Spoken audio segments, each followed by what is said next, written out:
შემეცნებით საგანმანათლებლო პროექტი რადიო კინო მზადდება სტუდია კოცის ბაზაზე.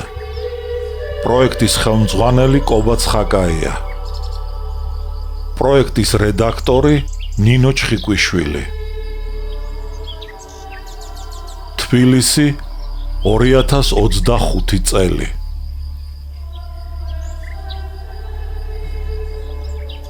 ალექსანდრე ქუთათელი, პირისპირ, რომანი 2 ტომად და 4 წიგნად. პირველი ტომი, წიგნი პირველი. ნაწილი პირველი.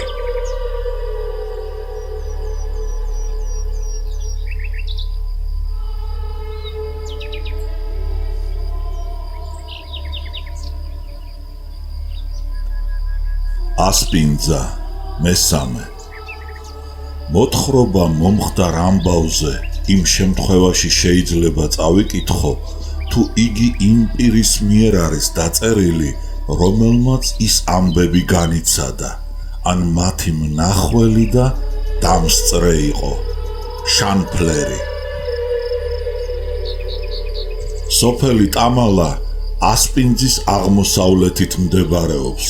თის კალთაზე, ტყეში. ბატარეისათვის პოზიცია ალექსიძეს ტამალის მაღლობზე აერჩია. თვითონ ხევის გაღმა სათვალთვალო პუნქტზე მოთავსებულიყო. კაპიტანთან ოფიცრები, ტელეფონისტები და ხლებლები იყვნენ. სათვალთვალო პუნქტიდან ტამალის მაღლობი, მის წინ გაშლილი ველი, სოფელი ასპინძა, ასპინძის ციხე და ახალციხისაკენ მიმავალი როკეთის გზა კარგად მოსჩანდა. ასპინძა მტკვრის მარჯვენა ნაპირას მდებარეობს, ტამალიდან 5 კილომეტრის მოშორებით.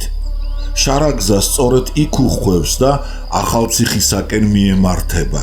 ალექსიძის ამოცანას ასპინძის აღება შეადგენდა, რათა ახალციხესთან თურქების კავშირი გაეწყვიტა და როკეთის მოკლე გზა ხელთეგდო.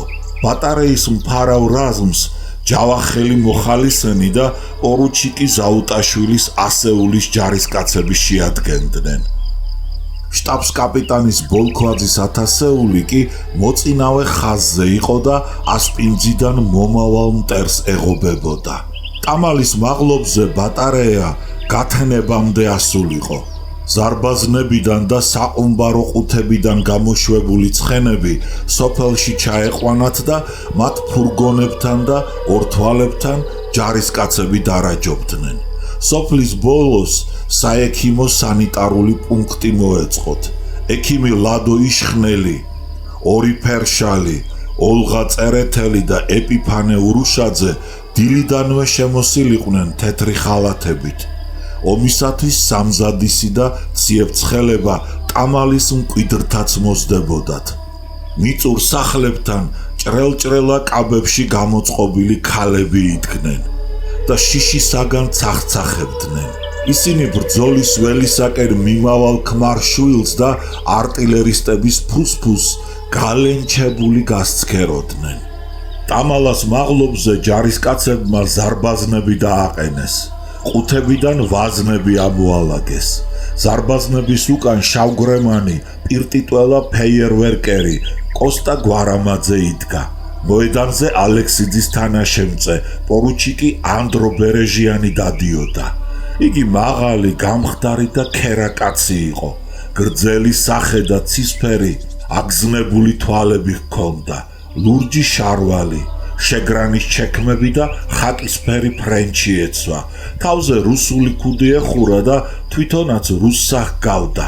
მას მოსკოვის უნივერსიტეტის იურიდიული ფაკულტეტი დაემთავრებინა. მსოფლიო ომის დროს ჯარში მობილიზაციით გაეწვიათ. ორდენებთან ერთად უნივერსიტეტის დამთავრების ნიშანსაც ატარებდა. იგი მეტად ნერვიული კაცი იყო. განმარტოებით ყოფნა უყვარდა და ღამით უძილობას ტანჯავდა. ხშირად ნაშვა დღევს, ხეტიალის დროს თავის თავთან საუბრობდა, იგინებოდა და იფურთხებოდა, რისთვისაც ჯარისკაცებს ნახევრად შეშლილი ეგონათ.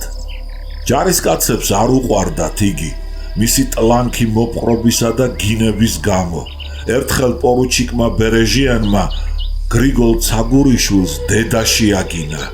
გრიგოლმა ბერეჟიანის მოკვლა გადაწყვიტა. კორნელიმ უთხრა: ბერეჟიანი მეტად გულკეთილი კაცია, მაგრამ ხშირად ავიზნეულის და მაშინ ყველაფერი ავიწყდება. შენც უნდა დაივიწყო სიგიჟის დროს მის მიერ მოყენებული შეურაცხყოფა და აპატიო. გიშს ჯარში რა დაყენებენ? გაუკვირდა გრიგოლს. კორნელი მიუგო. იცი, მასთან ომში ნამყოფი ოფიცრები ბერეჟიანს მეტად მამაც და უშიშარ მებრძოლად თვლიან. დღეს გრიგოლს პორუჩიკის მოკლისათვის არასცხელოდა.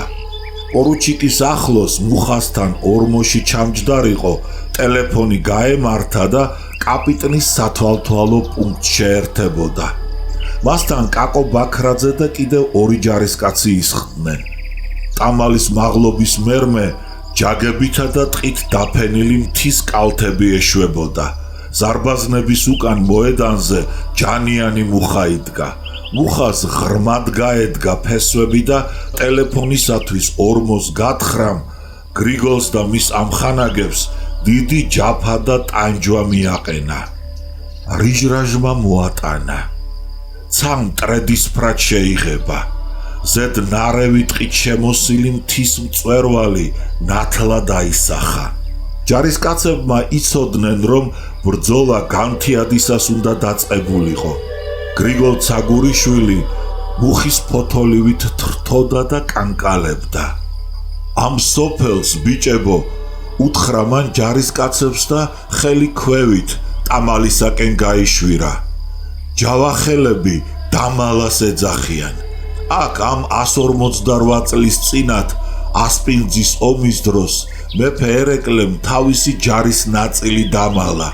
როდესაც ასპინძაში ქართულ ჯარს მოულოდნელად თავს დაესხნენ თურქები, ერეკლეს მიერ ამ სოფელ დამალაში დამალული ჯარის მარქაფი გამოვიდა და ქართველებმა მტერი დაამარცხეს. ხომ ხედავთ რა მიწაზე გვიდგია ფეხი ბიჭებო?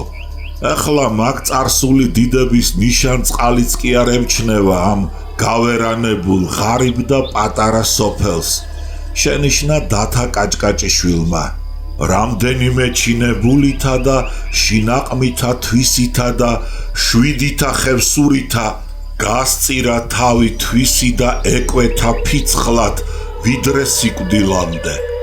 დაიწყო ასპინძის ომზე გენადი ქადაგიშვილმა. იგი და ოფიცერი ზაუტაშვილი მუხის ქვეშ პორუჩიკ ბერეჟიანთან იდგნენ. ჯავახელმა სტუდენტმა ამჟამად ბატარეის ჯარისკაცმა ლადო მეტრეველმა ვერ მოითმინა და გრიგოლ ცაგურიშვილს და სხვათა გასაგონად განაცხადა. ასპინძის ომის დროს მეფე ერეკლეს მარქაფი იდუმალაში იდგა და არა ამ სოფელ დამალაში. ანუ როგორც მომეტებულნი აქ უწოდებენ ტამალაში. იდუმალა სხვა სოფელია, ასპინძის დასავლეთით 60 კილომეტრზე მდებარე, ახალციხე ახალქალაქის შარაგზის პირად. ეგ სოფელი ტამალა, ანუ დამალა კი ასპინძის აღმოსავლეთით მდებარეობს, აი ამ მთის კალთაზე, ტყეში. იდუმალაში კი ტყე არ არის. განმარტა მეტრეველმა და დასძინა, მაგრამ განა ასპინძასთან და იდუმალასთან არ ვდგავართ? მართლაც იმავე მიწაზე გვიდგას ფეხი. ერემო გოდებაძემ გეოგრაფიული განმარტება მოუწონა და ჯარისკაცებს გასძახა. ისტორიული ასპინძის ომის ასპარეზზე ვართ ბიჭებო, დღეს თავი უნდა ვისახელოთ. გახსოვთ?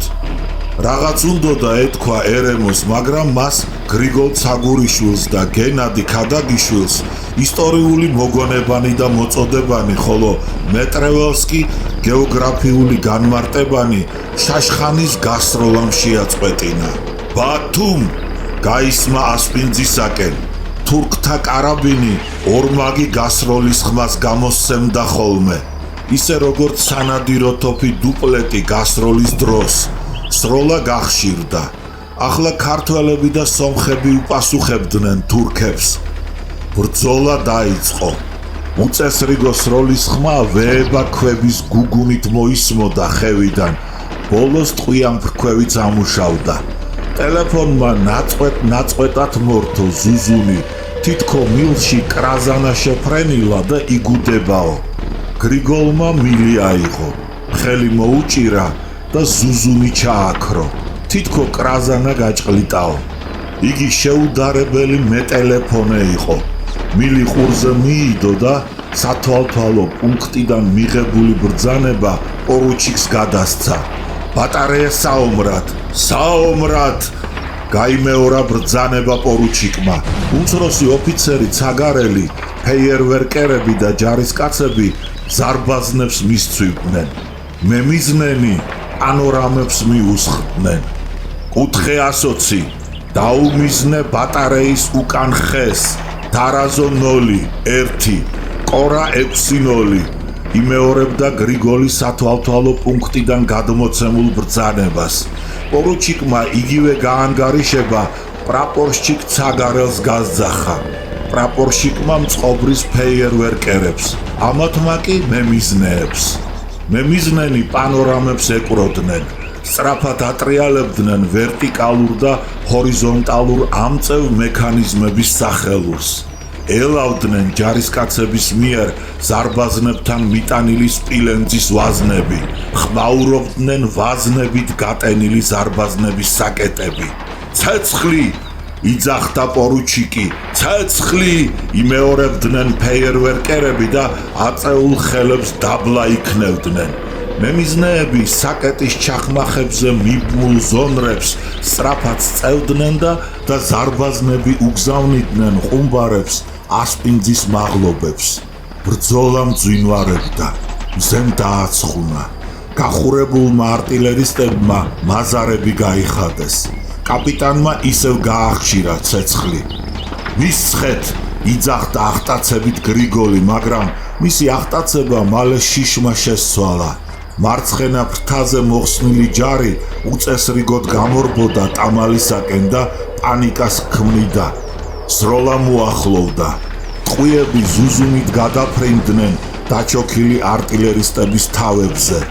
ბრძოლის ხაზიდან გამოქცეულ ჯარისკაცთა ჯგუფმა სათვალთვალო პუნქტს მიაშურა.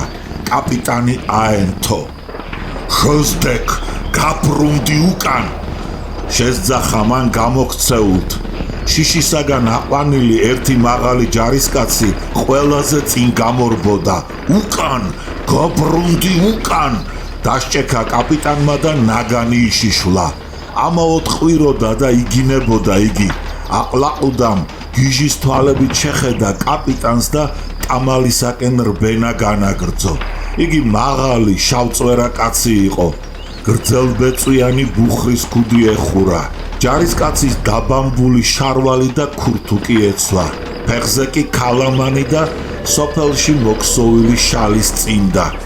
ყვირილი, ძახილი და მუქარა აღარ ესმოდა შიშისაგან გამოლენჩებულ და გონდაკარგულს. ერთადერთი მოსაზრება, რომელიც მის გონებას შერჩენოდა, ეს ტამალაში მირბენა და თავის გადარჩენა იყო. კაპიტანმა უბრძანა აქაური სოფლის ერთ თავკაცს, ახლა მას მიემართნა შავწვერა ჯარისკაცისათვის და როდესაც არც ამან გასჭრა, ჯარისკაცს ნაგანი დაუმიზნა და ორი ტყვია ზურგში ზედიზედ მიარჭო. ჯარისკაცმა იყვირა, დაიკლაკნა და უმალვე მიწაზე დაეცა. ესროლეთ მაგათი! დაიძახა ბრაზმორეულმა კაპიტანმა. შტაბის ოფიცერს შავგრემან და ლამაზ პორუჩიკს, კოტე დვალს მუშაობა არ შეუწყვეტია, ხოლო კაპიტნის მხლებლებმა და მცველებმა შაშხანები გადმოიღეს და პოზიციიდან გაქცეულ ტყვიები დაუშინეს. კაპიტნის ნაგანმა და მხლებლების შაშხანებმა ნაყოფი გამოიღო. დეზერტირებმა ისევ ბრძოლის ველს მიაშურეს, მაგრამ ბრძოლის ხაზიდან ჯარისკაცთა ახალი ტალღა დაიძრა. გამოქცეულნი ხრამში ჩაცვილდნენ. მრისხანე კაპიტნის სათვალთვალო პუნქტს გვერდი აუქციეს და ტყეს მიაშურეს. მარჯვენა ფრთაზე შტაბს კაპიტან ბოლქვაძის ჯარისკაცები მედგრად იბრძოდნენ. მარცხენა ფრთა კი სრულიად მოიხსნა. მტერმა ტამალას მაღლობზე იერიში მიიტანა. არტილერისტების თავზე კვლავ ზუზუნით გადაფრინდნენ ტყვიები. მუხის დაცხრილული ფოთლები მოედანზე ცვიოდნენ. პორუჩიკი ბერეჟიანის, ფეიერვერკერი კოსტა გვარამაძისა და ზარბაზნის ხორთუმზე მომუშავე გიგა ხუციშვილის გარდა ყველანი მიწას გაჰკროდნენ. მიწაზე ხოხვით მიჰქონდათ ზარბაზნებისაკენ ვაზნები. მემიზნეებს ზარბაზნის წინ მიჭედილი ფოლადის ფარები იცავდნენ ტყვიებისაგან. თუმცა პანორამისათვის გამოჭრილ ფანჯარაში ადვილად გაძვრებოდა ტყვია და მემიზნეთა თავები დაცული არ იყო. გადმოზიდვის დროს ორი ჯარისკაცი დაიჭრა. სანიტრებმა ისინი შეხვევის პუნქტისაკენ წაიღეს. გახელებული კრაზანასავით ეხეთქებოდნენ ტყვიები ზარბაზნების ფარს და უკუქცეულნი ხევში ზუზუმით ცვიოდნენ. მტერი სულ ახლოს მივიდა ბატარეასთან. მტერს მარჯვენა მხრიდან მიაქვს იერიში. ზარბაზნებზე მომუშავეებს დამიხოცავს და ხელთ იგდებს ბატარეას. უთხრა კაპიტანმა პორუჩიკ კოტე დვალს. ფინდიხზე გადავიდეთ. ურჩია დვალმა და დურბინდით გახედა ტამალის მაღლობს. ფინდიხი არ კმარა. მფარავი რაზმი უნდა გავაძლიეროთ და კონტრიერიშზე გადავიდეთ. დადგა ის სახიფათო წუთი, რისიც მეშინოდა. მარცხენა ფრთის იმედი თავიდანვე არ მქონდა. ახლა მამაძაღლების გულისათვის სტუდენტები უნდა გავსწირო. შეშივლა კაპიტანმა დვალს და ბრძანება გასცა. ბატარეის მზვერავნი და ცხენზე მჯდომნი საუტაშვილთან. მერმე დვალს მოეთათბირა და სათვალთვალო პუნქტიდან ბერეჟიანს უბრძანა. ცეცხლი. ფეიერვერკმა კოტე გვარამაძემ ისევ ასწია ხელი, მაგრამ ცეცხლის დაძახება და ხელის დაქნება ვეღარ მოასწრო. ტყვიამ კლავი გაუხრიტა. იგი პრაპორშიკმა ცაგარელმა შესცვალა. გაფითრებული კოსტა გვარამაძე შემხვევი პუნქტისაკენ დაუხმარებლად წავიდა. მაშინვე დაიჭრა პორუჩიკი ანდრო ბერეჟიანიც. ტყვია მარჯვენა ფეხის ბარძახში მოხვდა. ტყვიამ ძვალი დაუზოგა, კუნთები გაუხრიტა და გავიდა.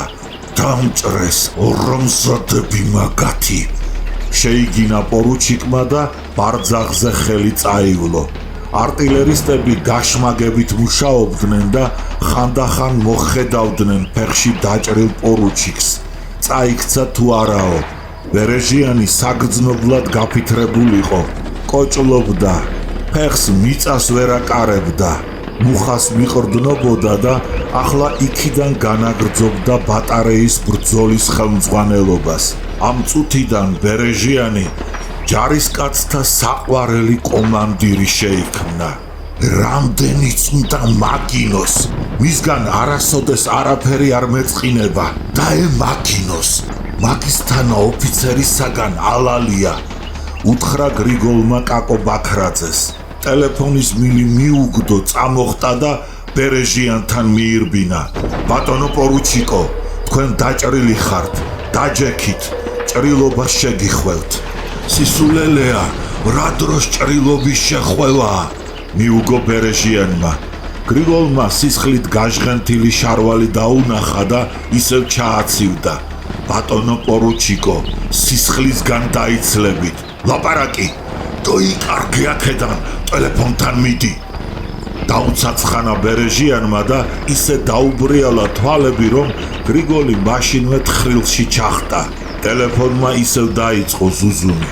გრიგოლმა პორუჩიკს ახალი ბრძანება გადასცა, მაგრამ მისი შესრულება ძნელი იყო. ბატარეიდან 700 ნაბიჯის მანძილზე ბუჩქებში ასკერები გამოჩნდნენ. ისინი მორბოდნენ, ისროდნენ და შემზარავად იძახდნენ. ალაჰ, ალაჰ, ალაჰ. პორუჩიკს კაპიტნის გამოანგარიშება გაუკვირდა. 200 ნაბიჯის მანძილი აეღო მიზნად. მემიზნეებმა ზარბაზნების ტუჩები მთის კალთისაკენ დაუშვეს. ხუციშვილი თავისი ზარბაზნის ხორთუმს კერდით დააწვა. ფინდიხით შესძახა გააფთრებულმა ბერეჟიანმა ცეცხლი, დაიძახა პორუჩიკმა და ბუდიდან ნაგანი ამოიღო. წინ ყველაფერი თეთრმა ბოლმა და მტვერმა დაფარა. ცეცხლი, ცეცხლი, იძახდა ბერეჟიანი. მემიზნეები ზარბაზნების ლულებს ატრიალებდნენ და ახლოს მოსულ მტერს ფინდიხის ჯვარედინი და მარაოსებრი ცეცხლით ეგებებოდნენ. მთის კალთებით ბატარეისაკენ მომავალი თურქები უკუიქცნენ, მაგრამ მალე ისევ განაახლეს გაშმაგებული სროლა და უფრო მეტი რაოდენობით იწყეს ხევში ბატარეის წინ შეგროვება. სწორედ ამ დროს ჩამოვიდნენ ვარევანიდან ტამალაში კორნელი და მისი მეგობრები. მათ ორთვალას მეგზურად ფალასკებითა და შაშხანით შეიარაღებული სომხის მღვდელი ტერტერა მოუძღოდა. ანაფორის კალთა აეკაპიწებინა და ისე დაკარწახებული მირბოდა ტამალისაკენ. თურქების წინაშე უკუქცეულთ მოუწოდებდა მასთან ერთად ყველანი ბრძოლის ველზე წასულიყვნენ. მართლაც ტერტერას 20-ოდე სომეხი გლეხი მიჰყვა. ისინი ბაღში გადახტნენ და მთის კალთას მიაშურეს. ტერტერა მარტო არ იყო ბრძოლის ველზე. სოფელ ვარგავის მცხოვრები მღვდელი კონსტანტინე შაშაბერიძეც ხიზა ბავრელებთან ერთად მხარდამხარი ბრძოდა. ტამალის მიწური სახლების წინ კორნელი ცხენები, ფურგონები, საყუმბარო ყუთები და შეიარაღებული ჯარისკაცები დაინახა.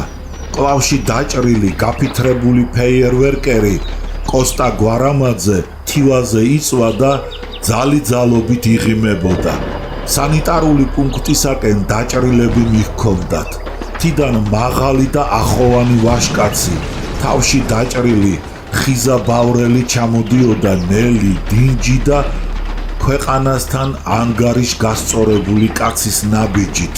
თითქოს ასპინძასთან გამართული ბრძოლა ჭიდილი მოფუსფუსე ხალხის ფოთი და განგაში უკვე დაეტოვებინა და ახლა უკანასკნელ განსასვენებელ ადგილისაკენ ეშურებაო.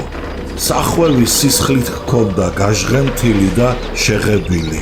მწვანე ჯეჯილით მობიბინე მთის კალთაზე დაჭრილი კაცის თავი ყაყაჩოსებრ სჩამდა და სამშობლოსათვის თავდადებული გმირის შარავანდედი მოსავდა. კორნელი გაჩერდა. დადუმებული და რაღაც გამოუთქმელი მოკრძალებით მიაშტერდა თიდან ნელი ნაბიჯით მომავალ ხიზა ბავრელ მებრძოლს. კორნელი მეგობრებს დაეწია და მერმე ყველანი სათვალთვალო პუნქტისაკენ გაიქცნენ და კაპიტანს გამოეცხადნენ. კაპიტანი ალექსიძე, პორუჩიკი დვალი, მხლებლები და ტელეფონისტები ტელეფონის აპარატთან იყვნენ. იქვე ჯარისკაცი ოფიცრების შეკაზმულ ცხენებს მწყემსავდა. სად დაიკარგეთ, გასწით ბატარეისაკენ, დაიძახა კაპიტანმა და ბრძოლის ველს დურბინდით გახედა. კორნელიმ და მისმა მეგობრებმა ტამალის მაღლობისაკენ სირბილით გასწიეს. ფინდიხით სროლა ისევ გრძელდებოდა. გრიგოლმა მეგობრები დაინახა. ისინი ყანაში მორბოდნენ, ტყვიების ზუზუნით შეშინებულნი და მოკუზულნი რეტ დასხმულ ღალღასავით ღუნავდნენ თავს. ცეცხლი, გაზახა ბერეჟიანს მეგობრების მოსვლით გახარებულმა გრიგოლმა და ხელი ასწია. თითქო ბატარეის უფროსი ის იყო, მაგრამ მაშინვე ტელეფონის მილი კაპიტნის ბრძანების მისაღებად ბერეჟიანს გადასცა. არის, იძახდა ბერეჟიანი. მერმე მუხასთან კოჭლობით მივიდა და იერიქონის საყვირივით გააბა. ცეცხლი მოშალე, ცხენჯდომნი და მზვერავნი დაქვეითდნენ. ტამალის მაღლობზე საშინელი განგაში ატყდა. სოფლიდან შაშხანებით, ფალასკებით და ხელყუმბარებით ბატარეის მზვერავი რაზმის მხედრები ცხენზე მჯდომნი მორბოდნენ. მუხის ტანს მარცხენა ხელით მიყრდნობილი გაფითრებული პორუჩიკი ყვიროდა. დუდექით, სად არის პორუჩიკი ზაუტაშვილი? მოდის, შესძახა გრიგოლმა. ტელეფონის მილი ამხანაგში აჩეჩა, წამოხტა და ის და კაკო ბაქრაძე კანარეიკაც იერიშზე მიმავალი ამხანაგების რიგებში შაშხანებით ჩადგნენ. ტამალის მაღლობზე ბატარეის მფარავი რაზმის უფროსი, ქვეითი ჯარის ოფიცერი პორუჩიკი ზაუტაშვილი ამოვიდა. იგი დაბალი, ჯანიანი, ჯმუხი და ბრგე ვაშკაცი იყო. ძველი ფრენჩი და ჯარისკაცის ჩექმები ეცვა.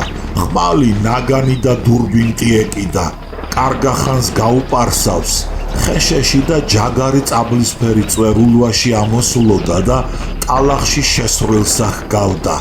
თვალები დასისხლიანებოდა, ზედვე ეტყობოდა ბრძოლის ცეცხლიდან რომ მოსულიყო. ბერეჟიანს უბრძანა, წაიყვანეთ ბატარეის მზვერავები და ცხენზე მჯდომნი, თქვენს მფარავ რაზმს შეუერთდით. მტერს მაღლობზე ამოსვლა აცალეთ, მერმე იერიშზე გადადით, მტერი კი უკუიქცეს, ასპინძამდე დაედევნეთ. ზაუტაშვილის სმენაზე გაჭიმული ჯარისკაცივით იდგა. ბერეჟიანის ბრძანების მოსმენის მერმე ვეება გაშლილი ხელი რუსული ქუდის წინაფრაზე მიიდო და შესძახა. არის ბატონო პორუჩიკო. იგი ჯარში ბეჯითი მომსახურე და მამაცი ჯარისკაცი იყო. ეგ იყო მისი ღირსება და არა დიდი სამხედრო ნიჭი და უნარი. ზაუტაშვილი სალდათივით შებრუნდა. ბრახუნა ჩექმების კოლბახიანი ქუსლები ისე ძლიერად მიარტყა ერთმანეთს, თითქოს ფეხებზე ყუმბარა აუფეთქდაო.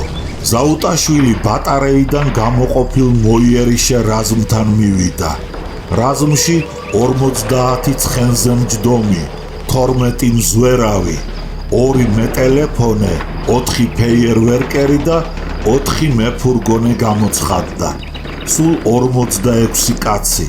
მარცხენა ფრთაზე შექმნილი სავალალო მდგომარეობის გამოსწორება კაპიტანმა ალექსიძემ ზაუტაშვილის მფარავი რაზმისა და თავისი ჯარისკაცების საშუალებით სცადა.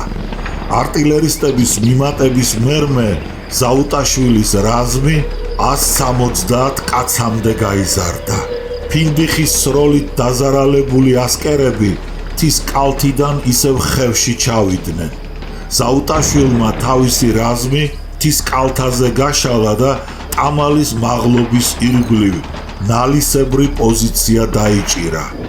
იგი ჩრდილოეთ დასავლეთის მხრით შემოერტყა ბატარეას, რადგან მარცხენა ფრთის გარღვევის მერმე მტერი იქიდან უტევდა ტამალის მაღლობს. აღმოსავლეთით მარჯვენა ფრთას შტაბს კაპიტანი ბოლქვაძის ჯარისკაცები ისევ მედგრად იცავდნენ. სამხრეთით კი მტერი არ ასჩანდა და როგორც ტამალა, აგრეთვე ტამალის მაღლობზე მდგარი ბატარეაც უზრუნველყოფილი იყო. სროლა კანტიკუნტად ისმოდა. ალექსიძემ ხრიქს მიმართა. ტამალის მაღლობის მცველ ზაუტაშვილის რაზმს ახალმოსული მოხალისე ჯავახელების 200 ჯარისკაცი მიაშველა და მერმე ასპინძელი ტყვე თათარი გაანთავისუფლა, რომელმაც შტაბში მოსმენილ ალექსიძის და ოფიცრების ლაპარაკიდან ის დასკვნა გამოიტანა, რომ ზარბაზნებზე მომუშავენი და მემიზნენი ასკერებმა დახოცეს და ბატარეიაც ამიტომ სდუმსო.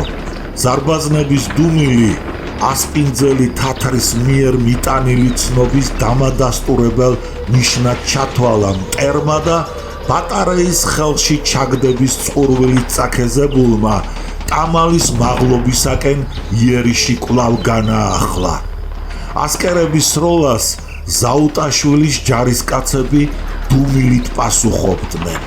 კორნელი შვინდის ბუჩქებში იჯდა, გულს ბაგაბუგი გახქონდა. თვალისჭინი დაკარგლოდა, უაზროდ გახურებდა ხევსა და ტამალის ბაღისაკენ მიმავალ მაღალ ჯაგებითა და ბუჩქებით დაფარულ მთის კალთას. თვალის ჩინი კიდევაც რომ ჰქონოდა, მაინც ვერაფერს დაინახავდა. ბაღების იქით გაშლილ მინდორში ნისლი იდგა და ასპინძისა და მისი ციხის დანახვა სჭირდა.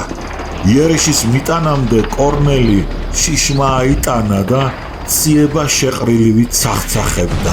მისი სმენისა და მხედველობის არე მთის კალთიდან ასპინძამდე გაშლილი ბრძოლის ასპარეზით შემოიფარგლებოდა. როდესაც შაშხანებიდან სროლა დაიწყო და შორს ტყვიან ფრქვევიც ამუშავდა, იგი ბურანიდან ოდნავ გამოვიდა და მოიერიშე რაზმის უფროს პორუჩიკ ზაუტაშვილს გახედა. ამ ერთ კაცში ხედავდა იგი ახლა რაზმის გამარჯვებისა და საკუთარი თავის გადარჩენის სათავესაც. მის საფიქრალ საგანს ამ კაცის ბრძანების შესრულება და ზუსტი მოქმედება შეადგენდა. ეგ მიაჩნია ბრძოლის ველზე გადარჩენის საწინდრად თითოეულ ჯარისკაცს, თუ მისი ნაწილი დისციპლინირებული და მაგრად შეკრულია და არა დამარცხებული და პანიკით შეპყრობილი. ამიტომ მიაშტერდებოდა იმედიანის თვალით კორნელი თავის უფროს. სროლა ერთბაშად შეწყდა. მერმე რაზმელებმა შერხეული ბუჩქები დაინახეს. თითქოს ხევიდან მთის კალთას ქარი მოაწყდა და მაღლობს თანდათან უახლოვდებაო. მალე ლაპარაკიც მოესმათ და რაზმელებმა ნათლად დაინახეს ასკერები, რომელთაც შაშხანა მოემარჯვებინათ და ასე ამოდიოდნენ ტამალზე. ცდა აუტანელი შეიქმნა. კორნელის სიმწრის ოფლის დიოდა. ჯავახელმა სტუდენტმა მეტრეველმა, პეტრემ, გრიგოლმა, კორნელიმ, სანდრომ და ბევრმა სხვამ ნიშანში ამოიღეს ასკერები. მაშინ წამოდგნენ მზვერავნი და ხელყუმბარები გასტყორცნეს. თაში გრიალი და აფეთქების ხმა გაისმა. მერმე ტყვიან ფრქვევმა დასჭექა. ასკერები თავქვე დაეშვნენ და მოჰკურცხლეს. ზაუტაშვილი წამოხტა და დაიძახა: წინ მომხევ, წინ მომხევ. მთელი რაზმი ვაშას ძახილით და ყიჟინით დაედევნა მტერს. დაჭრილ დახოცილთ გადააბიჯეს და ხევით ბაღისაკენ დაეშვნენ. უკუქცეული მტერი ორად გაიყო. ერთმა ჯგუფმა ნისლით დაფარულ მინდორს მიაშურა, ხოლო მეორე ბაღსა და ტამალის მთის კალთებს შორის მიმავალ გზაზე გავიდა.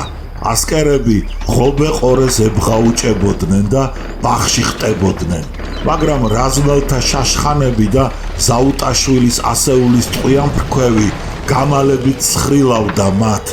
ბაღში გადამხტართ კი ტერტერას რაზმი უმასპინძლდებოდა.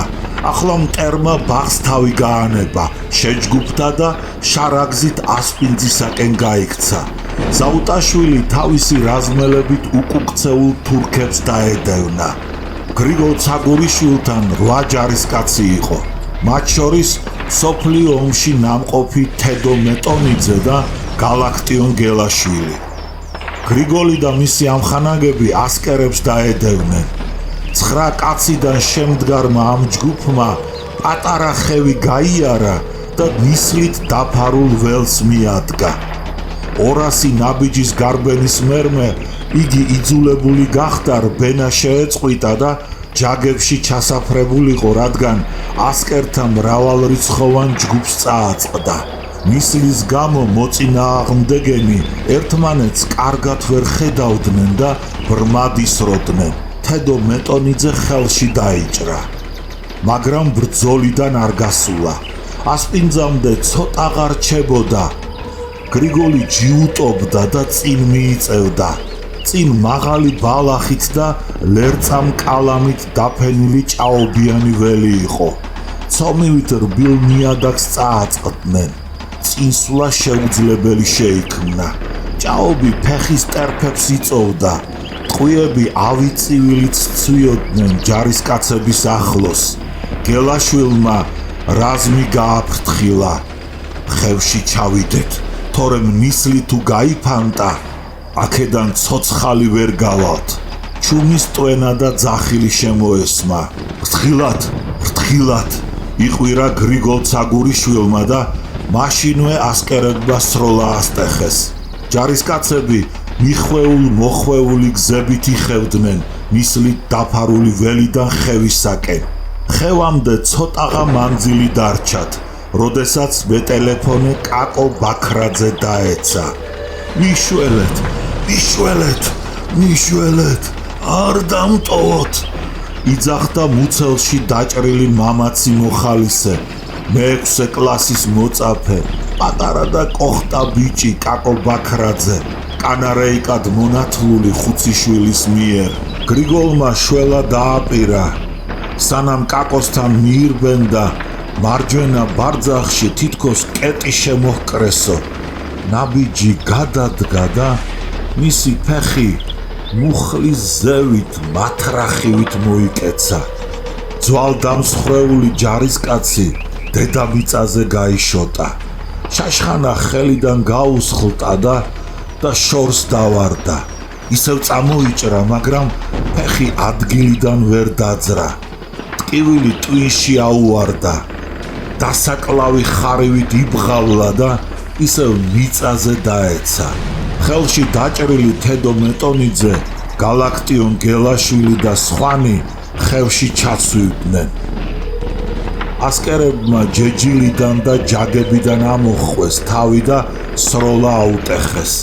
დაჭრილი ფეხის ოდნავი განძრევაც კი გამოუთქმელ ტკივილს გვრიდა ხოლმე გრიგოლს. კნესა დაიწყო.